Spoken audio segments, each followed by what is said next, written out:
A cornucopia of ideas to talk about tonight with this nerd. Darkness 10. Oh, How are I'm you guessing doing? we're no longer muted now, I'm guessing.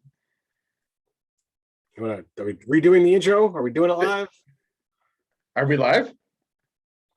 Okay, well, let's just keep talking, man. All right. Who So knows I'm what's the going Darkest on? You can Ted. see how the sausage is made. I'm the Darkest Ted. Today we're going to talk about abundance. Here in the States, we've got a very food-based holiday, as many, look at it, coming up this Thursday being Thanksgiving. And while it is meant to be thankful for everything that we actually have, just about everybody I talk to is all about, oh, the food, the food, the food, the food, the food.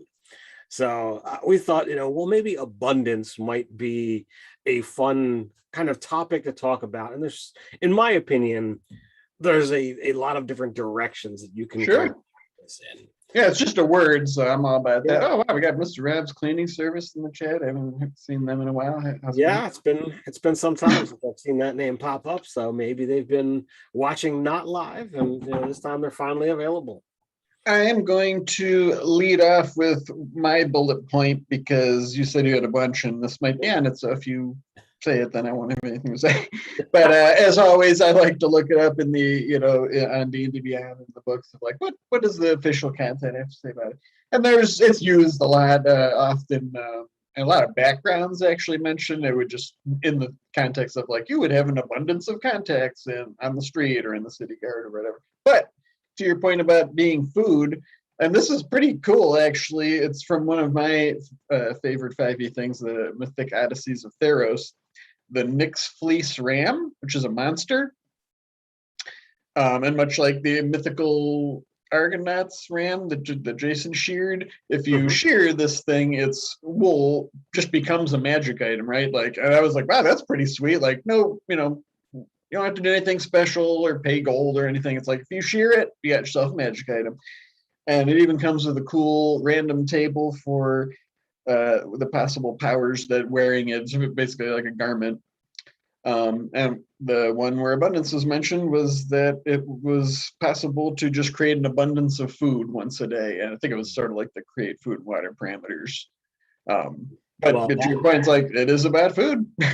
That could certainly be very power gamed if you happen to combine that with a magic item that we have that I happen to kind of showcase a little bit in the game that I ran Friday night, and that's the tonic of hair growth. Oh yes. So if you were to that was very fun, by the way.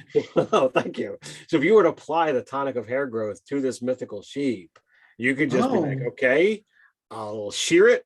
Now I got a magic item. Apply the tonic, shear it, magic item. Mm-hmm. And I mean, to kind of like use the topic to further the example, stuff like that, and I know you would agree with me too, it also just provides like an abundance of ideas for adventures and things for players to engage with. I mean, you could just run, if you had the premise of like a sheep herder who raises these Nyx Fleece rams and some X happens, like they all get taken or lost or whatever, boom, there's your adventure. Built-in reward, you get to shear one of them. I mean, that could be a cool scenario to actually play out. I'm sure that all sorts of antics would ensue, especially once you start rolling dice. And it's like, sure, it seems easy until the dice say that, like, even shearing a ram goes horribly awry or whatever.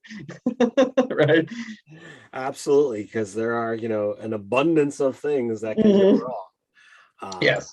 So to me, there is, abundance. As I said, there's a lot of different things that I've been thinking about.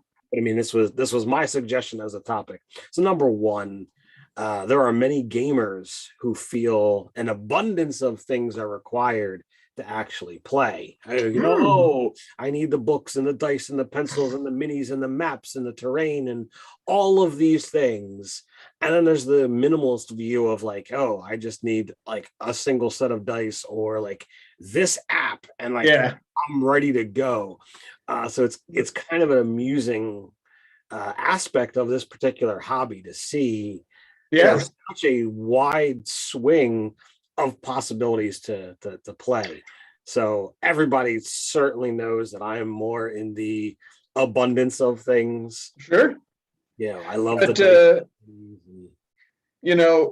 one thing that all those people have in abundance, though, imagination. That's what you really need to play these games. And whether you have, and not, not saying one's better than the other either. It's like having a bunch of minis and stuff is totally awesome. It's like, I love, the thing all those things have in common is your imagination, whether it's seeing the minis on the board and just being really cool because it's a tactile thing you get to move around, or just making it all up in your head and rolling dice on an app, like you said. Indeed.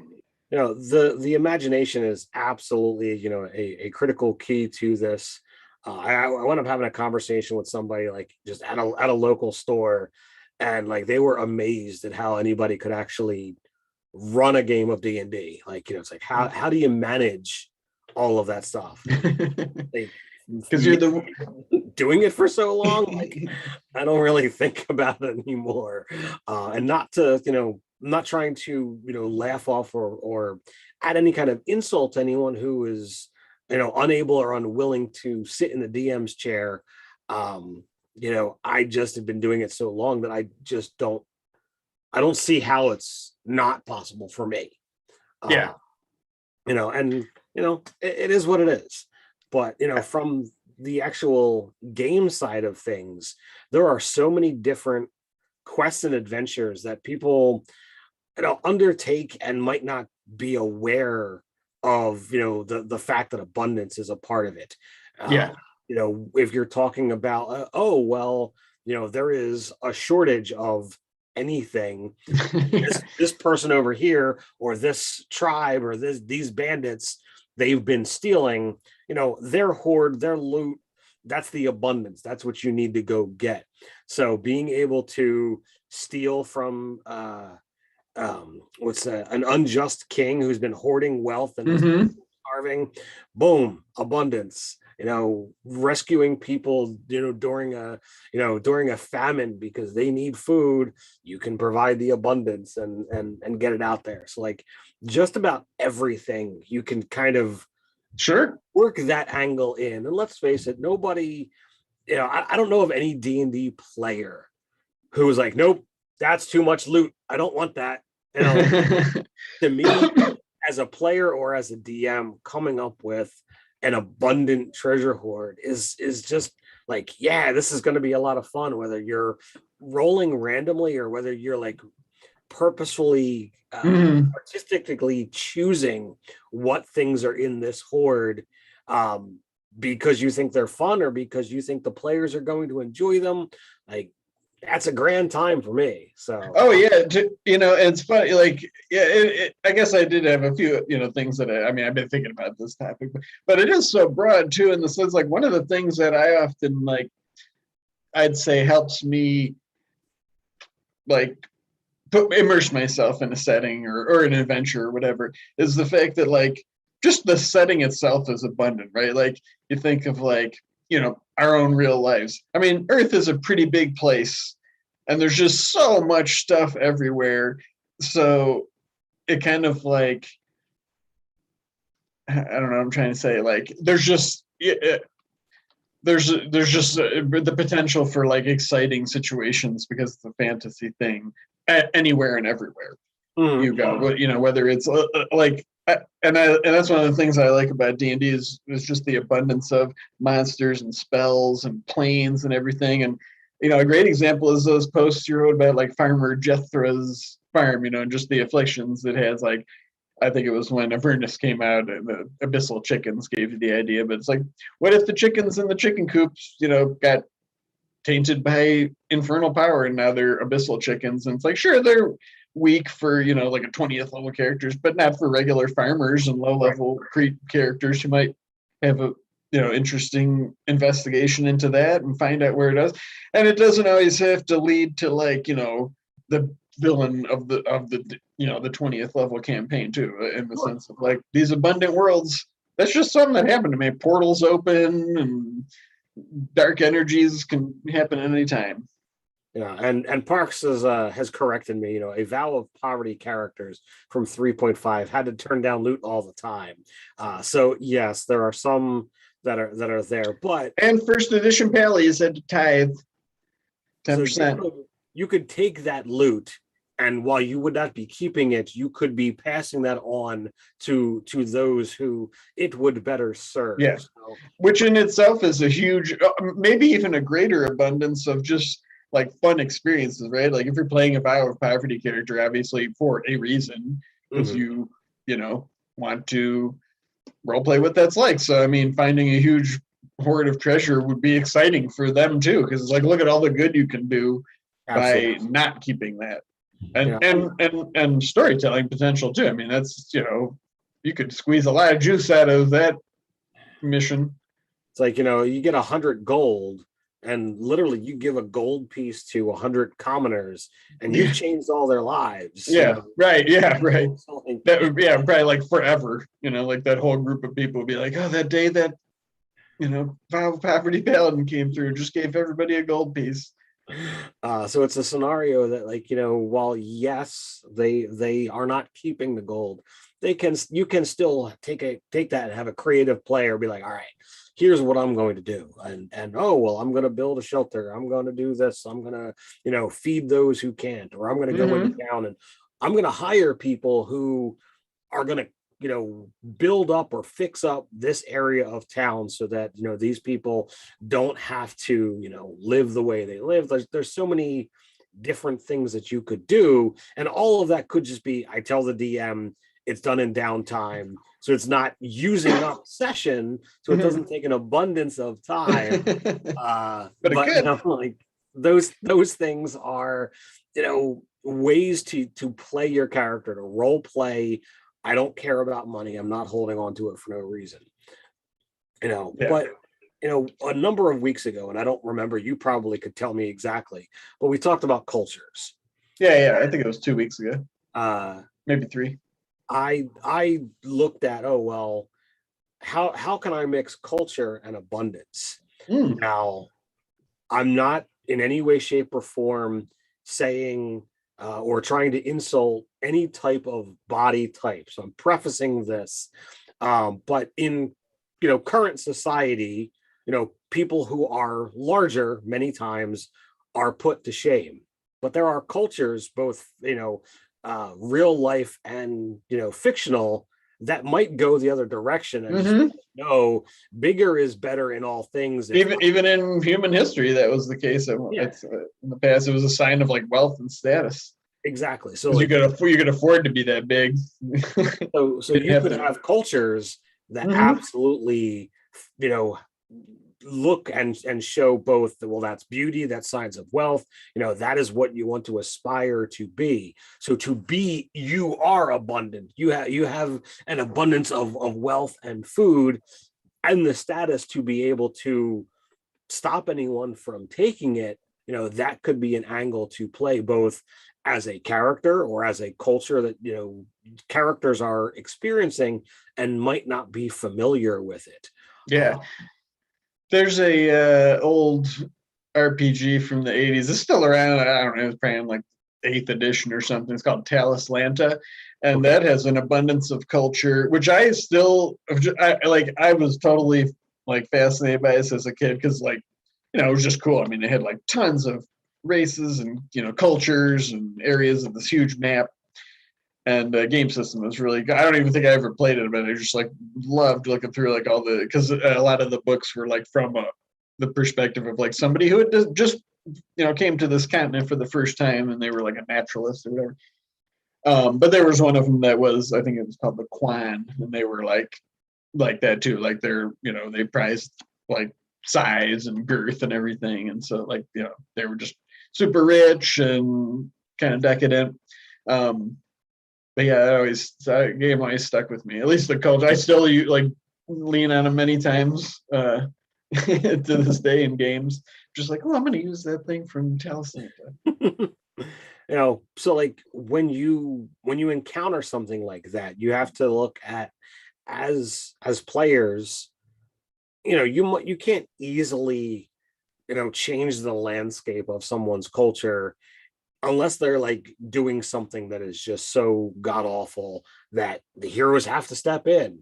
So like, there are many times, in real world and in fiction where the top of the food chain, if you will, stores, more than is right fair share of wealth and food, what have you. And in a D&D game, it's very easy to just be like, all right, well, I'm going to break that chain, and I'm going to do something for the embetterment, literally, do the whole Robin Hood thing.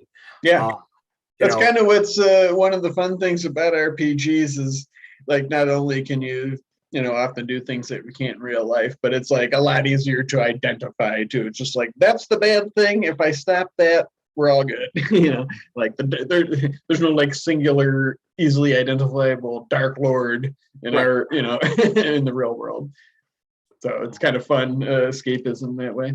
Exactly. And you get to feel like, you're the hero. You get to I'm glad. I feel like we're all pretty much on that page as far as RPGs. Like in general, everybody in there is like, we like playing like heroic. It's like we're gonna do the right thing. Might bumble through it or make mistakes, but I like playing heroic characters. That are gonna like do the good thing. I've done more than my fair share of let's be evil, let's do stupid stuff. And like, even when you set out on an evil game and you're supposed to do all of the evil things, like there have still been times where like you fall into those tropes and you make the mistakes. And I remember a game, and this is absolutely a tangent. Sure, man. We played an evil game. Hey, we made it 17 minutes, man. We played an evil game, and the idea was like we were like epic level characters to start, and this like almost deific level creature chose the 5 of us and sent us into essentially like another plane, another prime, and it's like, all right, you guys that's cool. You guys are going to be my heralds. I want you to go take over so that I can come and claim this world. That's a pretty cool way to do that, though, because now it's making me think of like the Crime Syndicate from DC Comics, where it's like, it's like in their dimension, they're all good. They come here, it's like, oh, we're the evil clones. And this is the true. This was Ted back in the day, where I was absolutely in love with martial characters. And I, of course, am like, oh, I will be, the best swordsman, what have you. And in premise, starting the conversations, like, we're evil characters. So if somebody's like, hey, I'm going to be better than you someday, I'll cut them in half. I will kill them just so that they won't possibly be better than me someday. Sure. And sure enough, something happened in the early stages of the game, and like I met somebody who wound up being, I don't know whether it was prophesized or whatever have you. And like I met him, and the guy's like, I don't even know how to use a sword. And like right there, like I should have done what I set out to do of like, no, I am here to kill you. Yeah, there's a prophecy about you. Because I am told that you will be better than me, and I can't have that. But no, I was stupid and I didn't cut him down. Now, if I cut him down, everything that happened thereafter would have just been about some other guy. Yeah. But it still like is one of those moments, because what wound up happening is some other power in this new realm wound up finding out about us from somewhere else. And of course, because it's a game, we wound up going into like 100-year slumber somehow. All of us kind of got put in our own little coffin or whatever it was. I don't remember all of the details. A pad. We woke up 100 years later.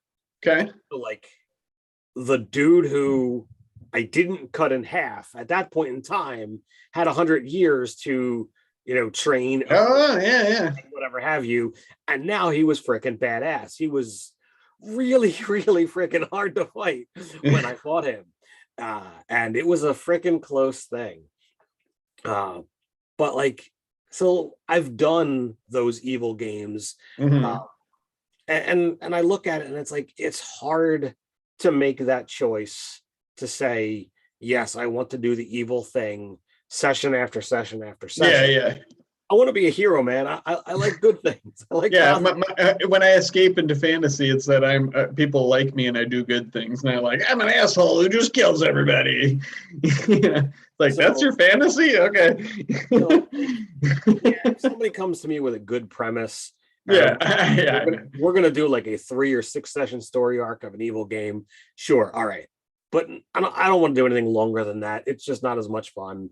Um, let's I keep. just don't. I just it's funny because I enjoy a lot of entertainment that like where the protagonists could be considered evil. I mean, like my favorite shows are like Dexter and Hannibal and like I like Sopranos and stuff. But what I like about those shows is that as you get to know them, as I would hope you in a role playing game, it's like yeah they do bad things, but it's like their arc is that like they learn to be better, or that you see like why they're like that because of their circumstances of their life, and despite that they're as best they can be. So just being like the mustache twirling pro antagonist of those stories, it's like who cares? The best ones on those shows, you like them because you hate them so much. Yeah. It's like I don't want to be that character. Dave pitched a game years ago. It might have even been pre-Nerdarchy when we were doing a lot more Mutants and Masterminds. Mm-hmm. But Mutants and Masterminds has the link up with DC, or at least Oh did. yeah, yeah. And he was like, all right, I want to do my own kind of Suicide Squad esque kind of deal. Where it's like, all right, you choose a DC villain. And the deal is you're going to, re-equip, reflavor, recostume your character. And so long as you keep the identity hidden of who you really are, you get some kind of extra perk. But therefore the out of game, the other players would be trying to figure out. Yeah, yeah. That's kind of fun. The thing, like, all right, well, that means you have to find the really obscure characters and find out like whether or not somebody's going to really sit there in between sessions of researching. All right, who's got fire powers? Let's make. Yeah, I was gonna say that'd be pretty hard too, because like barring just the like the strong, tough, fast, or like like I said, like just a pyro character, it's like he's gonna give away pretty. I mean, there's like a guy who has like eyeballs on the end of his fingers, and that's how I see. It's like, well, that's pretty, So that's pretty obvious one. I didn't know, as many DC, villains back then. And you're obviously like, you're not playing Joker or yeah, right. Any of these top name characters. You'd have to go deep in the well. Mm-hmm. What'd you come up with? We never actually played the game. Oh, it just pitched. But it was a pitch, and I thought about it for a while, and never actually wound up settling on anything. But I had a couple of contenders that I don't even remember the names anymore. Yeah, but I've always had a fascination with fire, and I'm like, well, yeah, you do kind of like that theme, don't you? I do. I not too much. I mean, you fortunately for you, you get to play a lot of games, so it's like you get to explore a lot of things. But I have noticed that it's like you kind of dig that. I do. Yeah. Like the what game was they played? Like the firefighter character was that? Yes, and I didn't even do that right. I was supposed to actually use fire. Yeah, that's what I found was actually weird when you said that, because it's like they actually have fire powers. They can do things with fire, and I just didn't read enough of the rules for Apocalypse. I wouldn't have thought they would, just from the way the whole game was, because it's like, yeah, you're just kind of like, that's what you did before. I was to crap. I was treating him as a firefighter, not as a person who fights with fire. Oh, I see. Yeah, like you're just somebody. It's like I got myself a flamethrower in the apocalypse, and I'm going to town. I was like, whatever. I had fun with it. I used the my powers and class abilities. Mm-hmm. So I might have missed on some things, but whatever. Yeah. I had an observation as we were talking related to abundance. that I think like, or I probably picked up from you and Dave actually, and it's kind of like influenced my own style of running games. And that's just like the abundance of hooks and opportunities for player agency. Like I almost to the point now where it's like I'm banking on their agency to get through the session, and that's kind of like I would say related to like improv style GMing is that like, well, yeah, you have to because I want the players to have agency to do other things, which kind of is like why I kind of steered away from like big campaigns where there's like a main villain and the world's at stake because it's like it's too it's too like it's looming over the sessions too much all the time. If it's a long campaign, I mean, if you're just going to play like a short, that's the campaign, sure. So one of the things that I've found is helpful there is to, when you use all of these threads, well, the players are never going to chase every little thread. But, if they chase thread X over here and W over here and M over here, and I know a lot of people hate this mentality, but you've made the choice. And what do you know? You made all of the right choices. So thread M, thread X, oh yeah, W right, are connected, and they all happen to be working with this, thing up above. So we don't pre-write all of this stuff. And yes, you can still have a big bad looming over that might not be apparent right away, but you know what? If the big bad is known right from the get-go, it's already too late. He's entered the world, he's done all of the things, and he's able to like latch on and fight tooth, nail, claw, what have you, to hold on to everything that he's managed to get. So therefore, it's a lot better to just be like, all right, well, what if we slowly, crawl and slowly let this thing in, and then you can get to when you get to the end. All right, now he's finally crossed over, or now he's this, or like, oh well, he's there now, but you need to find this thing that happens to be his weakness that maybe he doesn't know about yet. So like, there's definitely ways to go about doing it and not have it right from the beginning.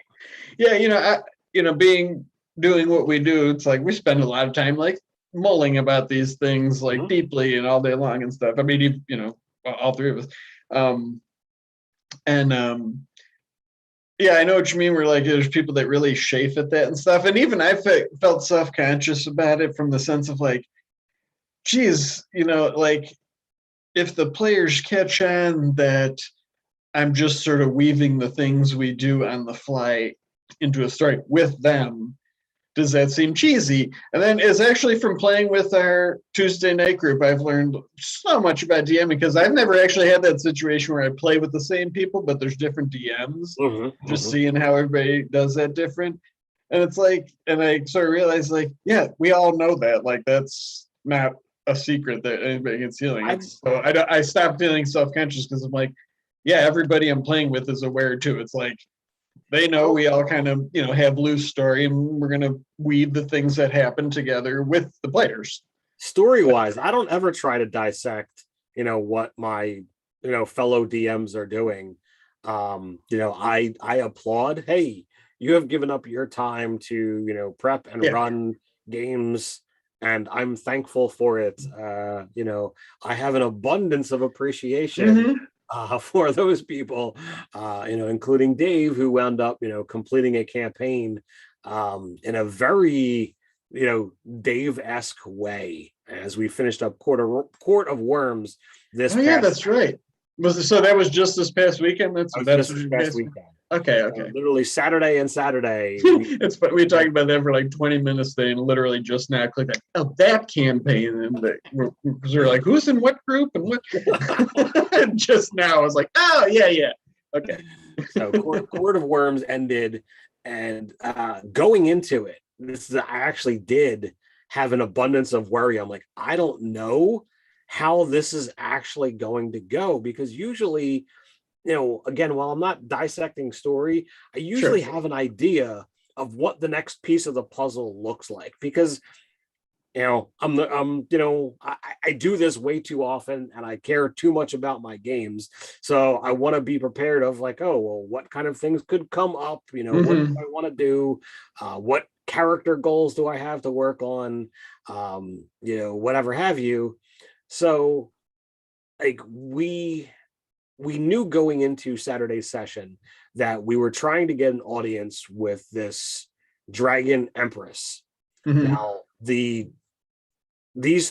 are 3 Dragon Emperors, and they are basically deific beings. They are so far above an ancient dragon that they're not statted. They're not anything you can legitimately go even fight. above the Great Worm. They're above everything. Yeah. Whatever's in a book, they're above that. Yes. Can't fight them. There's no stat block. You can pull out Tyrants and Hellions, and they would be able to battle these guys without a problem. What is that? Tyrants like and Hellions from 2C Gaming. Oh wow, that's a thick book. Yeah. So like these are designed for your those are all like their CR 30 plus creatures or whatever. All right, so that's not one of the big guys. Come on. While you're looking that up, I'm going to answer Park's question. To an extent, for me personally, he says so. That's like everybody has a quest style DMing. Sometimes I like to think of it more as an emergent story where all of the characters, little bits and bobs along the way, and that the things from their backstory and the things that happen just all kind of become part of a story together. Like I look at my job as DMing as like I am helping the players tell the story of their characters, if that makes sense to you. So it's like these, whether they're disparate people that got together or they all knew each other or whatever, this is their story. And so that's kind of why I don't like to have these big campaign, huge villain type things. Because it's like, look, at low levels, you're just people that got like a sword and a chain shirt, and that puts you above every other commoner. And you're going to go out there and, see what's out there, basically. It's like at the baseline, like that's my idea of like an adventurer's life. So whatever happens from there is going to be extraordinary in the context of like the commoners of that world. Sure. I couldn't find whatever. Where were you looking for like a specific? I was looking just to see a challenge rating, but like there's a lot of stuff that 2C puts out that's designed for high tier stuff. So I might not have grabbed the right book, but anyway, so like I knew that we had essentially the spiritual successor of the evil Dragon Emperor that was banished and destroyed, the last age. Has returned, and we were unable to stop his return. So he's back. Now what do we do? So we go to the emperors to seek help, and I'm like, all right. Obviously, the bad guy in the party, or the bad guy in the story, is way above our weight class. There's no fighting that thing. So what is the final outcome look like? Do we have a conversation and they say we'll take care of it? Thumbs up and the game's over. You mean for like the final session, because typically it involves some kind of big fight. I got it. Yeah, usually it is a combat. It's D&D, man. It's D&D. It's all the story you want, but it's a game about fighting monsters. But I'm like, Dave is not always gonna end things in the orthodox way. Like, sure. What if your final session is literally just a role-playing challenge of like, can you convince them of your sincerity and your authenticity and what you say is right, and that this is what it's going to be. Like, it could be different, but like, we're having the conversation, we've got the meeting happening, and literally the bad guy walks in the door behind us, and it's like, well, oh shit, now what happens? So he takes like 10 to 15 things that are in the room and converts them into bad guys.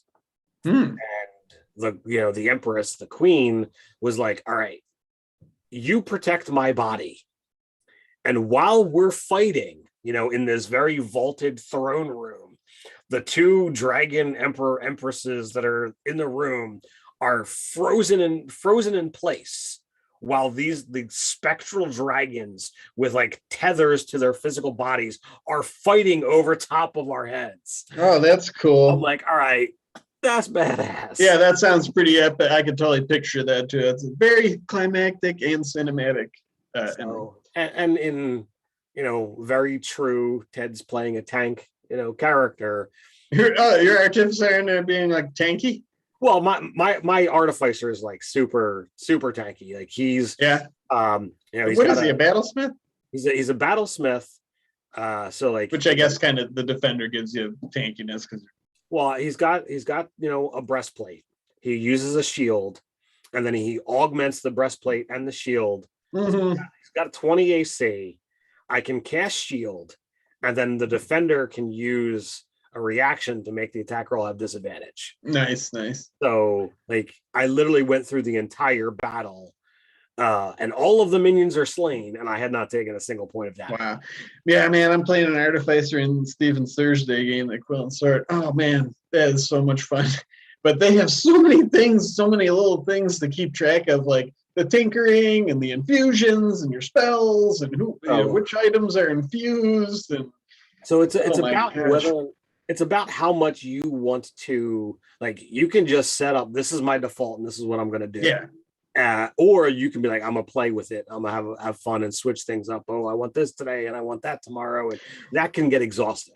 Oh, it was great for the situation too, because I was coming in as a guest. They've already been playing, so one of my favorite. I like playing like buff support characters anyway. Sure. But it's like when you're joining a new group, because it's like, it's like you're not gonna step on anybody's toes. You're just gonna make them better at what they do. Exactly, and that's that was my whole plan. That's why I think the artificer is great, because they have of options.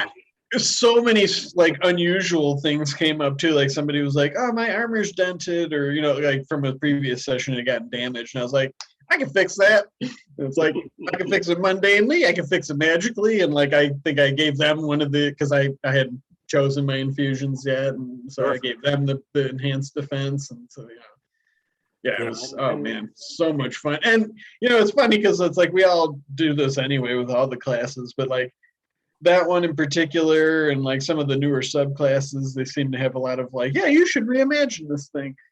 But like the artificer really makes a point to drive that home. And it's funny because we're both playing artificers, could not be more different.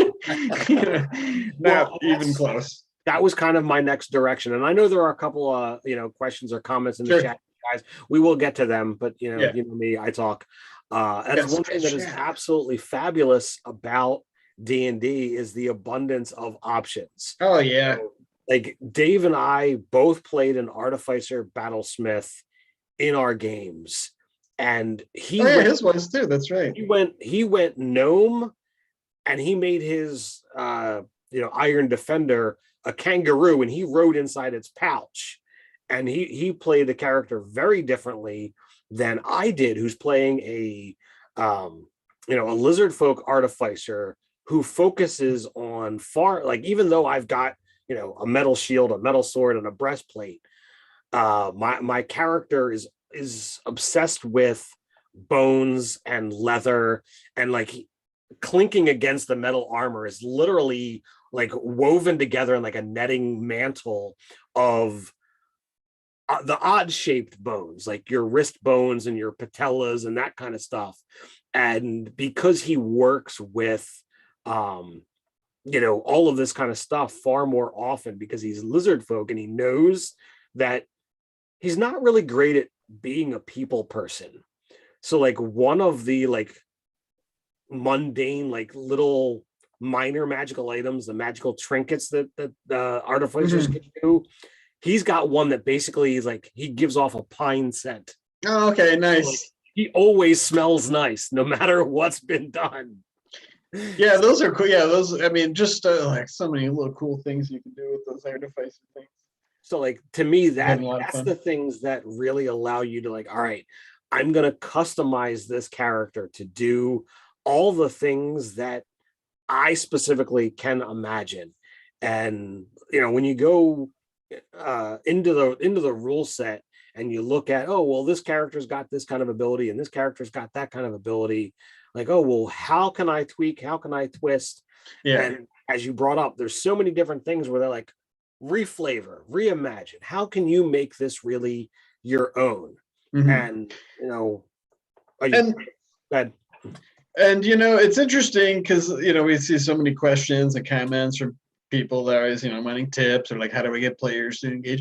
And it's like the more I game over the years, and now like it's our job in a sense, but to think about this stuff, I just have come to realize like it's so much equal with the players too. Like when people say like, oh, it's like almost the rules are about combat or like the how to get players to engage. It's on the players. I mean, those things are there. Like you said, it's like that has no effect in combat that you smell like pine. There's no like, oh, things that have keen smell have disadvantage detector or anything. No mechanics at all.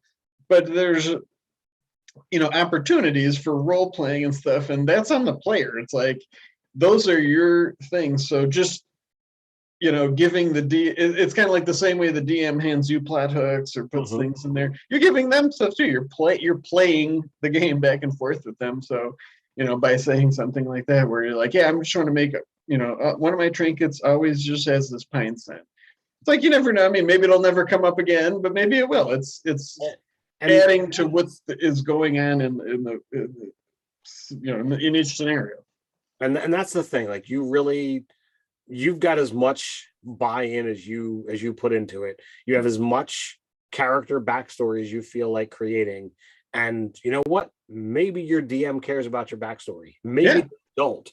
But if you write a 4-page backstory because that helps you role play the character better, awesome. Even if nobody but you ever reads that, that's there for you to play with. Right. It's like your backstory doesn't have to only be in the background, but like, oh, that's before we started. I'm never going to mention it again. That's who your character is. So if they had a trouble with like got kicked, like disgrace from the nobility, it's like they probably have opinions about other nobles and just the noble structure, or maybe they want to get back into that and all those things. And it's like those are what inform all your role playing. Absolutely. This was mentioned a long time ago. Okay. So I will jump to it. Nicholas Schubert, what creature besides dragons do you think would have the biggest abundance of loot? The biggest abundance of loot. Well, I'm going to try to think of non-humanoid creatures just because it's like, yeah, they seem like they would. And it's like, at that point, you're arguing what, orcs or goblins or whatever.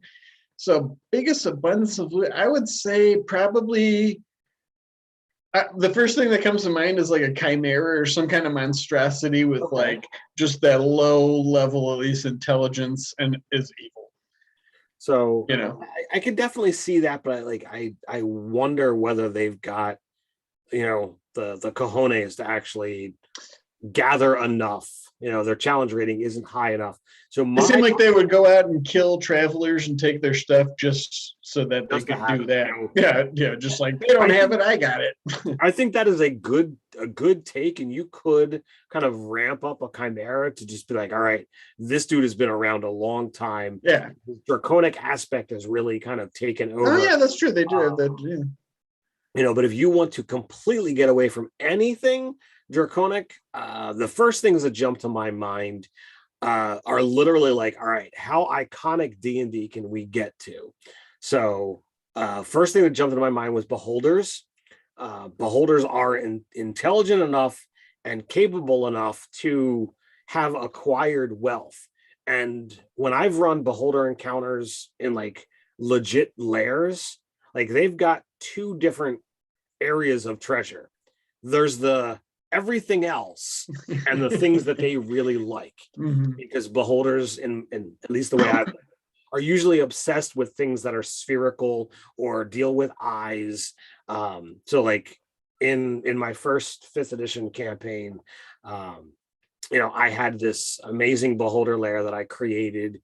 It was like a series of spherical rooms with tubes, so like you had to fly to kind of get around this whole thing. It was an amazing grid. I had a blast with it, but it wasn't easily done to play tactically, because the beholder could be like, all right, well, I'm just going to get up and I'm going to go over here. And now it would be like, all right, chase fight. I could just make a new tunnel.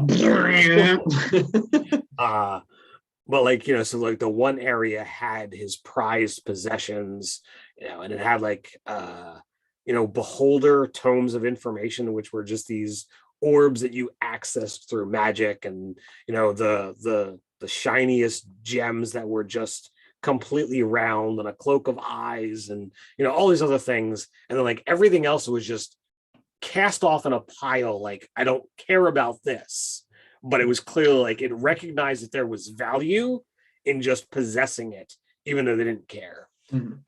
But my next go-to would wind up going with like Mind Flayer, Elder Brain scenario of like, all right, the colony has got so much stuff because they literally dominate and take over, and anything you had, well, that's ours, because your job now is to massage the brain or go dig a tunnel or go get more slaves, so on. I could see Elithids even being, I mean, they're so insidious too that like they would probably amass great wealth just to like crash the economy of the surface world. Like that, you know what I mean? Like, it's not all about like we can buy stuff. It's like we just don't want them to have it, over time, we have a plan to like totally destabilize the kingdom's economy and stuff. You know what I mean? Yeah. I did think of one. Oh, God, it escaped me now though. Oh yeah, it was. Nicholas Schubert made a great point of a vampire. Yeah, like long-lived things. I'm gonna add mummy because I love mummy lords so much, and they get a bum shake. But yeah, they would if they're ancient undead and things for sure. Sure.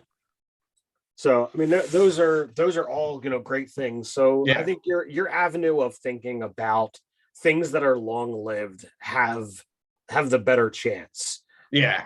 So I look for, long-lived absolutely works. Things that are intelligent enough to, number one, recognize, number two, hoard, and be able to use to some degree. In your game, you absolutely could be like, all right, well, I'm going to go totally off the rails and be like, this orc king has amassed so much wealth, over, generations worth of looting and pillaging.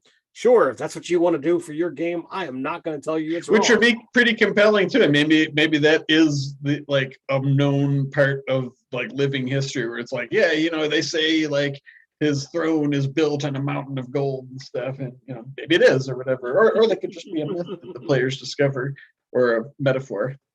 But that'd be pretty neat too. There's always an abundance of ideas. Indeed.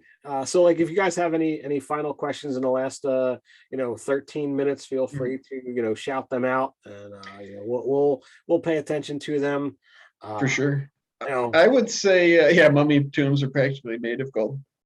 Something that kind of ties into the planning versus plotting topic that we talked about a couple weeks ago too, that I've sort of like learned to do for myself is I try to like plan an abundance of stuff that I don't feel as confident about. Like combat on the fly, that's super easy. I mean, that's like the lowest common denominator in D&D, unless you have like a bunch of minis that you need to prepare too, but it's like busting out combat's pretty easy, right? Yes. At any time. Exploration is my favorite thing to do. And it's like, yeah, I can just pull stuff out of my butt of like what you find on the shelves, what you find in the forest, what you find on the city street all day long. That's no problem. So for me, I try to, the most of my notes any session are just about like different NPCs and something for me to hang who they are on and what their point is. Just because it's like, that's the part that I often feel like I have the most, I'm not as confident about. Just like, players like to talk to NPCs and go shopping and go here and go there. So I just try to like think of 4 or 5, or even like in Just Quest, I would just every note, my notes for every session just had like what the NPCs that you guys know are doing at that time. Like what are they up to or whatever, just in case they're like, well, if they go talk to them, then that's that's what they're doing right now. So I'm gonna flip the script on this particular topic. Sure. And if you don't have an abundance of whatever it is that you need, there are always ways to handle that particular scenario. if you are typically rife with indecision as a player character, you should always have a go-to action. And if you're combat related, all right, well, do you attack? Do you swing your weapon? Do you take the dodge action? Having that go-to when you are uncertain is fantastic. If you're martial, like specifically martial, range attack, melee attack, boom, done, or dodge action, those are always great. If you are a caster, your go-to could be, does there somebody need healing? Do you cast a cantrip? Do you investigate a weakness? All of these things are incredibly helpful. Number one, it speeds up the flow of combat and stops the dreaded, I don't know what to do next. Yeah, right. Which, when that happens, everybody can feel the DM grab the lever, pull it back, and stop the game for the next 5-10 minutes to deal with this conundrum. If you are a DM and you have, are lacking an abundance of ideas, and you don't happen to have a ton of resources, like our, out of the box encounters. Oh, look at that segue. Whether you have websites pulled up with various informations like D&D Beyond or name generators or any of that kind of stuff, there is a go-to. And we were having a conversation about this also earlier today. I have become a major fan of player agency. Yeah. And spoiler alert, if you enjoy the untraditionally arcane that I run here on the channel, I gave everybody a chance to not only add some agency to the particular game, but in so doing had a hand in adding aspects to an IP that we created, because I took the players, again, spoiler alert, to the beard dimension in the game Friday night. That was a lot of fun. I absolutely had a blast in prepping, in running. There's going to be a number of articles that I'll be writing over the next week or so related to all of the fun adventure that we just had. But being able to just straight up look at the player or players and ask, what do you see? What do you do? What happens next? And if you totally trust your players, number one, they're going to tell you what they're looking for. Yes. And, it can be... You'll get your own abundance of fresh ideas just from them. They'll hand them to you. If they want something to talk to, lo and behold, someone's going to show up that they can talk to. If they want something to fight, lo and behold, it's going to be a fight. And that's the thing that I absolutely adore. And to me, pre-Nerdarchy, this was so an alien concept that not a single one of us had. Oh, yeah, for sure. Me either. It was just like, no, you never give control of the game, because especially back then, I do the same things that I had, a player do once to me. I'm like, oh, I find an artifact lying on the ground. Yeah. Look at this, like they understand, like player requires trust, some levels of trust, and like, all right, you're not going to just find all of the answers to your questions just lying there in front of you. Right. But to be like, oh, well, what's here? What do you find? And, I've gotten significantly better since the one player was like, yes, I find a chest filled with gold and gems. And I could have worked that differently. Sure. But because it was the first time that I was trying it at the game. Scary. No. And you don't want to like renege on what you just offered them. Like, hey, have, what do you see? Oh, no, you don't see that. Yeah. So I did it once, and I have a better way of handling it now. Yeah. But like another player jumped in and was like, well, what about this? Sure. And combat happened, and everybody was happy because that's what they wanted in that moment. Well, that kind of ties in with what I was saying earlier of like my own kind of like struggles getting over that. Like, there's times I'm like, is this like cheating as the DM? Because I'm just like, I don't want to just pull them forward myself. So I basically just like, well, what do you think happens next?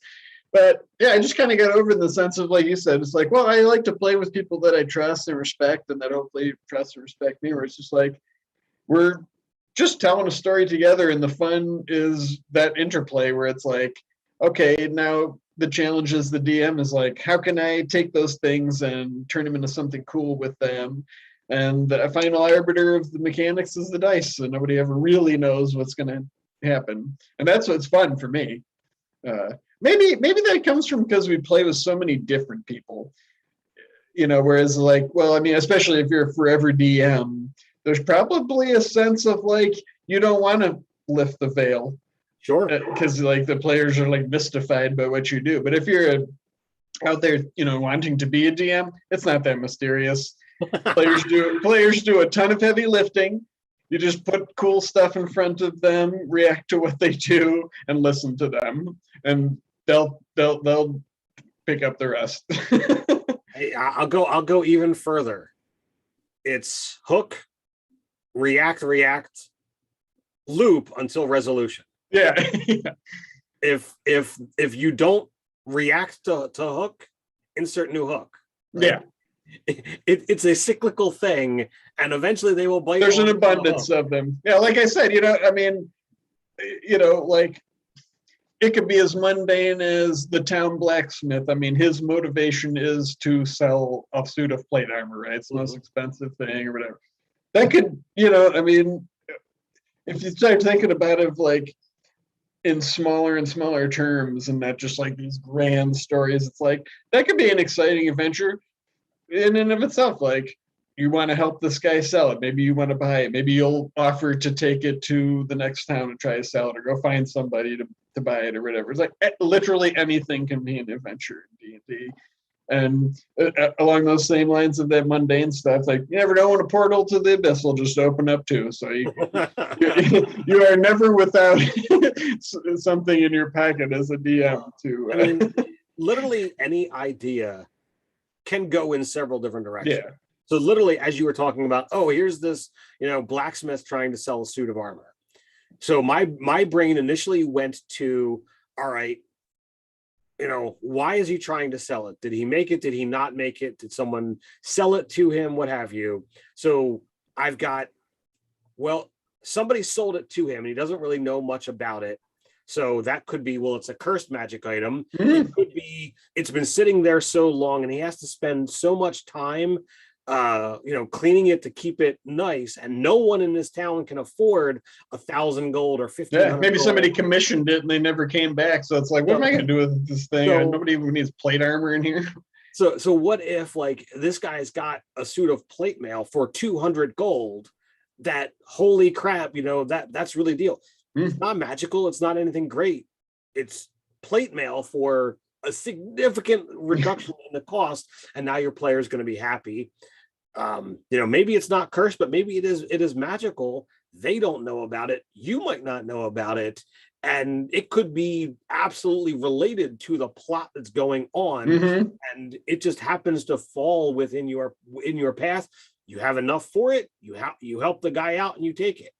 In the other direction of, oh, well, you work out a deal with this guy, you're going to take it to the next town. Well, what happens if like this is a pitch that he does and he's got bandits out in the woods that he's going to send against you, so that like he gets all his stuff and his plate mail back, so on and so forth. Yeah.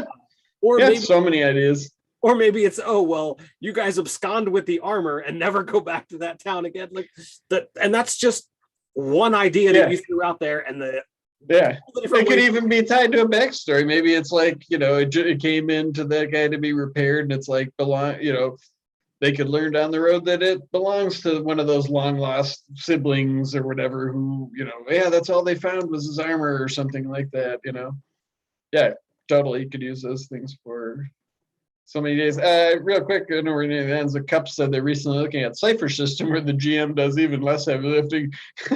That's true. We're actually gearing up to play that again ourselves on our Tuesday night game. Yeah, I'm still next month. I love my character concept, but mechanically, I'm still trying to figure out how he all pieces together. I'm excited because it's going to be a little bit of a role playing challenge for me, because I think everybody who's going to be in the game has got a little bit more experience with, shall we say, his backstory than I do. But oh yeah, I'll leave the spoilers off until until later. But it's going to be really amusing. So I'm definitely looking forward to once we get that game up and running. Yeah, there was no question for me. We said superheroes. There's only one superhero in my heart, Nightlight. Nice. So we have unfortunately we don't have an abundance of time. We've run out. So we stayed, kind of a yo-yo topic tonight. But broad topic. There's definitely a lot of stuff that's out there. So Dave is going to be back later on this week, a couple of times, maybe once. I don't know if he's back Friday. But for the live chat, I should have looked at the schedule before I started talking. That's up to you folks. That's your call to action. It's on the community tab. But as always, we got a holiday coming up. Stay safe, enjoy yourself, don't have an abundance of food and all of that jazz. So until next time, stay nerdy.